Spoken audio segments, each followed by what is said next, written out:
meus tchuns! Tudo bom com vocês? Então tá bom. Bem-vindos ao canal do Gordo Honesto. Eu sou o Gordo Honesto e no vídeo de hoje eu quero comentar um pouquinho da minha experiência de ter participado da minha primeira live no YouTube. Imagino que muitos de vocês nem sabiam disso. Tentei avisar, mas eu sou meio pelego ainda, né? Mas eu participei de uma live muito legal e eu quero passar aqui algumas impressões, né, da minha primeira experiência com isso e também de algumas coisas que eu devia ter explicado melhor, ficou meio raso. Então vou aproveitar o vídeo de hoje para falar sobre isso aí. E já deixa seu like, comentário maroto, se inscreve no canal, ativa o sininho, segue a gente no Instagram, @ogordohonesto, e não deixa de conferir os vídeos do Papo Honesto, quando tem terças e ou quintas às 17 horas. Tá bom? Então vamos jambrar esse vídeo aqui, ó. Pum!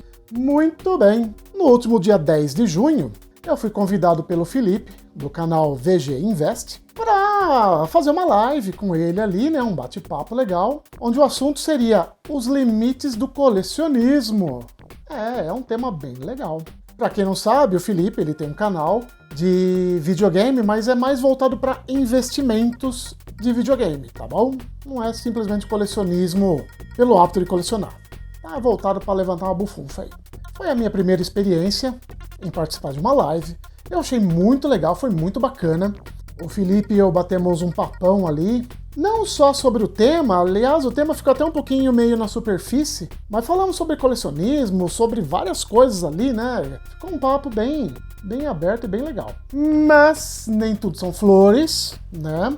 E eu tive uns perrengues aí para conseguir fazer essa live. Primeiro que a minha inexperiência com a plataforma YouTube não permitiu que eu conseguisse divulgar essa live para todo mundo no meu canal. Eu acabei fazendo um postzinho ali, mas se alcançou 10 pessoas foi muito.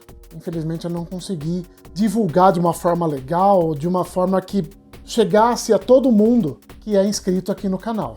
Tentei também fazer um post no Instagram, mas eu quase acabei deletando minha conta ao invés de fazer o post. Foi vergonhoso até de se ver. Mas pelo menos o Felipe tinha mandado um link lá e eu consegui repostar o link dele e eu acho que deu um pouquinho mais de resultado. Então, da minha parte, poucas pessoas que assinam o canal aqui ficaram sabendo dessa live aí. Um outro problema que eu tive é com o equipamento que eu uso. Eu participei da live usando o meu celular, que é o mesmo que eu gravo os vídeos aqui. Graças ao RG pequeno desse celular aqui, ele conseguiu travar 2 vezes na live. A primeira vez ele travou, que eu tive até que sair da live. E na segunda vez que ele travou a imagem só pra mim. Pelo menos a live continuou de boa, a minha captação do vídeo e áudio estava saindo em ordem, vamos dizer assim, né? Não estava perfeito, estava aceitável. Eu fiquei decepcionado comigo mesmo, porque eu não consegui entregar uma qualidade boa para a live, né? Infelizmente. E um outro problema que eu tive é que, como eu estava falando pelo celular, a telinha para mim, ela ficava pequenininha. E eu não conseguia ler as perguntas quando aparecia. Malemar eu conseguia identificar a pessoa pelo ícone dela ali, né? Pelo menos o Felipe, ele lia as perguntas, né? E eu conseguia pegar mais ou menos a ideia. Só que nessa aí, tiveram algumas perguntas que talvez se eu tivesse lido a pergunta também, eu teria conseguido responder um pouco melhor, né? Infelizmente, eu fiquei devendo isso aí. E isso me incomodou um pouco, porque teve algumas perguntas que eu poderia ter falado bem mais, que eu entendi pela metade o negócio, e eu acabei dando uma resposta meia chinfrenzinha, sabe? Mas no final da história, a live foi muito boa, apesar dos perrengues que eu tive, né? Mas ficaram algumas coisinhas que eu queria ter abordado melhor, e é o que eu vou fazer agora aqui, nesse vídeo, tá bom? Eu não sei se eu já falei, mas eu vou deixar o link da live aqui na descrição do vídeo, tá bom? Teve uma pergunta muito boa do GBJ Guitar, acho que era assim que era o nome dele, que ele perguntava sobre mídia digital.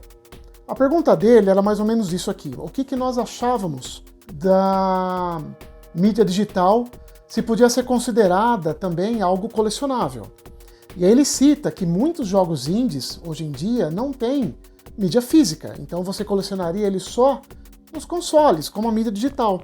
Se isso era considerado uma coleção. Eu não entendi muito bem a pergunta dele na hora, e quando o Felipe leu, me veio muito na cabeça emulação né? Você colecionar emuladores, jogos em emulação, ou você ter 1 tera de filmes baixados, de arquivo baixado. Eu achei que eu fui até um pouco sem graça na resposta, né? Eu comecei falando, como que eu respondo isso sem ofender? Porque eu realmente pensei só na questão da emulação. Mas quando eu reli a pergunta dele era muito mais interessante do que isso. Porque, por exemplo, hoje muitos jogos indies, eles saem apenas em mídia digital. Você não tem a mídia física disso aí.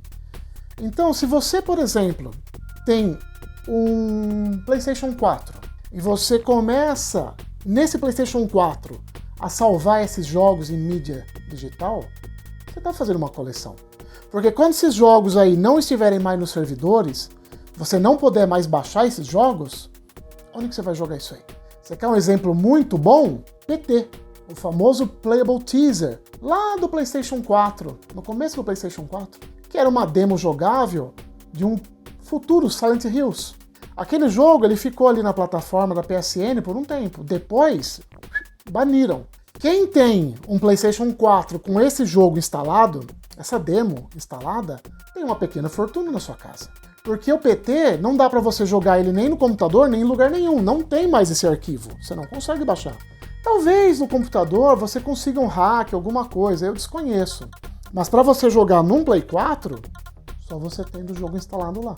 Muitos jogos do PlayStation 3 também deixaram de existir porque a PSN não tem mais serviço no PlayStation 3.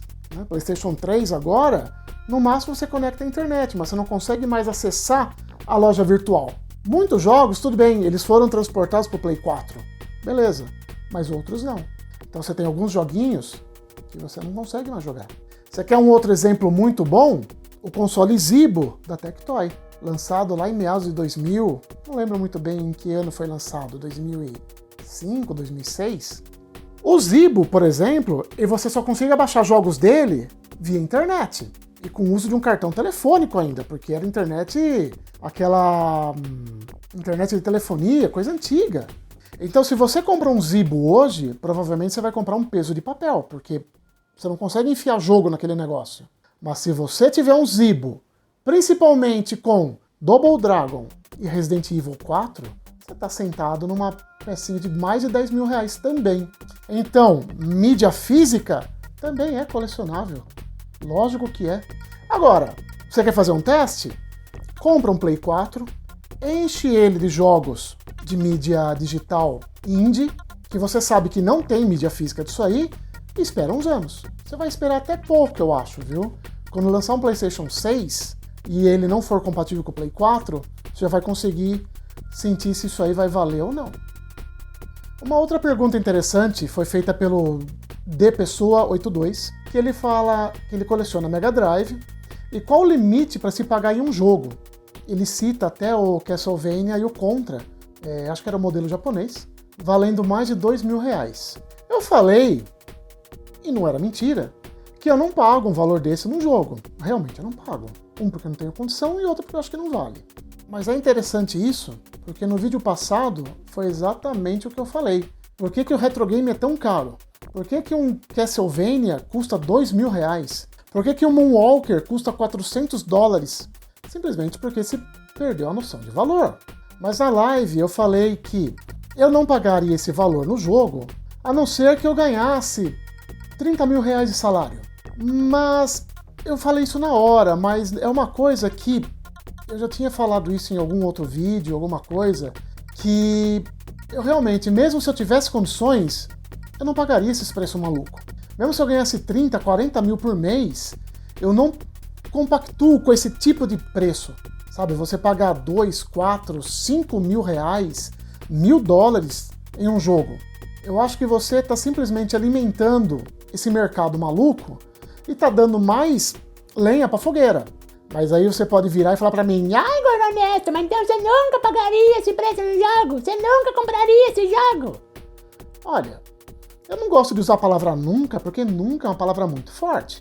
Mas eu poderia colocar alguns pontos extremamente específicos para eu pagar esse preço no jogo.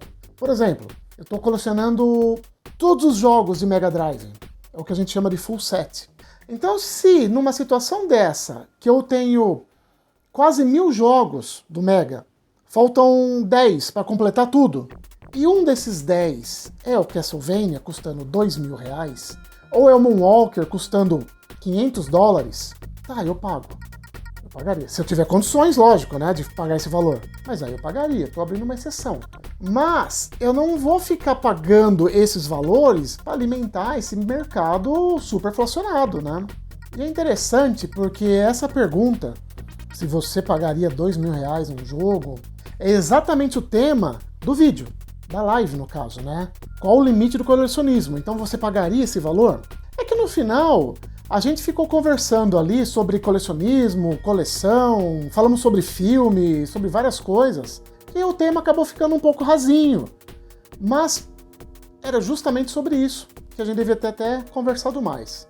Quem sabe numa próxima live a gente se pega mais ali no tema do vídeo, né? O GBJ Guitar mandou uma outra pergunta bem legal também, que ele falava que um outro canal, eu não me lembro qual, o cara ele colecionava Nintendo 64 e ele fez o full set dos jogos do Nintendo 64. Mas quando ele completou aquilo, ele ficou... Eu não entendi se o cara ficou meio frustrado ou se quando ele alcançou o objetivo, ele acabou perdendo o entusiasmo na coleção e aí ele acabou vendendo tudo. E aí ele perguntou o que a gente achava sobre isso aí, sobre essa banalização do colecionismo. Eu respondi para ele ali, mas eu achei que acabou faltando algumas coisinhas para completar a resposta. Como eu gosto de falar, e já falei em alguns vídeos meus, coleção tem que ser um prazer, tem que ser um negócio que te dá ali uns momentos de fuga da realidade para você desestressar a cabeça e você aproveitar. Então você não pode encarar a coleção como um serviço, como uma obrigação. Aí, falando justamente nessa coleção aí do full set de videogame, comprar jogo. Você tem que comprar, por exemplo, um jogo. Você compra o jogo, recebeu na sua casa, joga ele. Termina o jogo. Aí você compra outro. Recebeu? Joga. Às vezes você quer aproveitar um preço, fala, putz, olha, se eu comprar os 4 jogos aqui, sai mais barato. Tá bom, compra os 4 jogos. Quando receber, jogue eles. Aproveita. Não é só colecionismo, não é só comprar, é você aproveitar o que você está comprando também. Se é um bonequinho, por exemplo, pega o bonequinho, tira ele da caixa, manuseia, deixa ele em uma posição, olha o riozinho aqui, olha o Piccolo. O Piccolo tá sempre assim, de vez em quando ele tá assim. Muda a posição dele, faz uma coisa diferente. O videogame é a mesma coisa, joga o jogo. Agora, quando você compra um lote de 30 jogos, dificilmente você vai pegar aquele monte de jogo e vai jogar. Você vai jogar um, outro, vai falar, nossa, eu nunca joguei esse aqui. Aí por curiosidade você põe o jogo e joga uns 10 minutinhos e para. E obviamente, os 30 jogos que você pegou, você só vai olhar e vai enfiar na estante, no armário. Então isso não é muito saudável. E aí no final da história, você conseguiu, completou o full set, você tem todos os jogos do sistema, no caso aí do Nintendo 64. Pô, parabéns pra você! Ó, comprou aí quase 300 jogos. Deve ter sido difícil. Que legal! Aproveita a sua coleção, olha pra ela, usufrua, jogue. Depois que você jogou tudo isso aí, coloca numa estante e olha ela, observa ela, tira o pó. De vez em quando você dá uma olhadinha no cartucho. Agora, por que depois que você completou, você perde o interesse e fala, ah, não tem mais interesse, vou vender. Por que você vai fazer isso? Oh, não foi difícil de conseguir? Ah, pelo jeito não foi, né? Então quando não tem muita dificuldade, você não dá muito valor para as coisas. Eu não tô falando que, você é ricão, tá cheio de dinheiro, então foi fácil de comprar. Tudo bem, pode até ser isso aí. Mas às vezes deu sorte, você encontrou um cara que tinha um lote de 150 fitas e tava precisando vender aquilo lá, você comprou baratinho. E as outras fitas você não teve dificuldade para conseguir. Então eu acho que quando a coisa vem mais difícil, você dá mais valor. Se vem muito fácil, muito largado, você não dá muita importância para isso aí. Eu dei o exemplo, falei, olha, se eu completar um dia coleção de Mega Drive, eu não vou falar assim, pô, cansei. Eu cansei o objetivo, mas eu cansei, vou vender tudo. Não. Eu vou partir para outra coleção. Um Master System, por exemplo, falei, olha, agora eu quero o full set do Master System. Mas você começa pequenininho. Eu tinha o Master System quando eu tinha 9, 10 anos. E eu lembro que eu tinha uns 15 jogos. O que eu vou fazer primeiro? Eu vou comprar esses 15 jogos. Fala, nossa, olha os jogos que eu tinha na minha infância, olha que legal. Legal. Agora eu vou partir para os outros que eu nunca tive. Isso é colecionar, é se divertir, é você arrumar esse hobby que ocupa o seu tempo. Tempo livre, lógico, né? Então existe uma diferença entre colecionar e consumir. Que, aliás, é um tema que eu vou abordar no próximo vídeo, né? Colecionismo versus consumismo. Olha que coisa mais filosófica, né? Bom, no final de tudo, meus tchuns, eu queria pelo menos poder mostrar para vocês aqui, né, aqueles que não sabiam que eu tinha participado de uma live. Então, tem a live aí, vão lá dar uma conferidinha. O link, como eu falei, tá aí na descrição do vídeo. Assistam, tá muito legal. Eu gostei demais de ter participado. Eu espero poder receber outros convites, né? Já conversei com o Felipe, a gente vai planejar outras coisas aí no futuro. Mas conforme o canal for crescendo, a gente conseguir participar de lives em outros canais também. Vai ser bem divertido também poder conversar com outras pessoas, né? Quem sabe aí, o Flow, o Vilela, estão meio sem o que fazer? Chama o Gordo Honesto aí para participar do podcast de vocês. Qualquer coisa, dá uma olhada na minha agenda. Tá meio atulhada, tá cheio de coisa, mas eu abro uma exceção para vocês. Tá bom? Quem sabe um dia, né, meus tchuns? É isso aí. No mais, espero que tenham gostado do vídeo. Espero que vocês dêem uma conferidinha lá no outro vídeo também, na live. Tá muito legal, comentem lá. Tá bom? Uma boa semana para todos vocês. Bom dia, boa tarde, boa noite. Eu não sei que hora que vocês vão ver esse vídeo aqui. Valeu!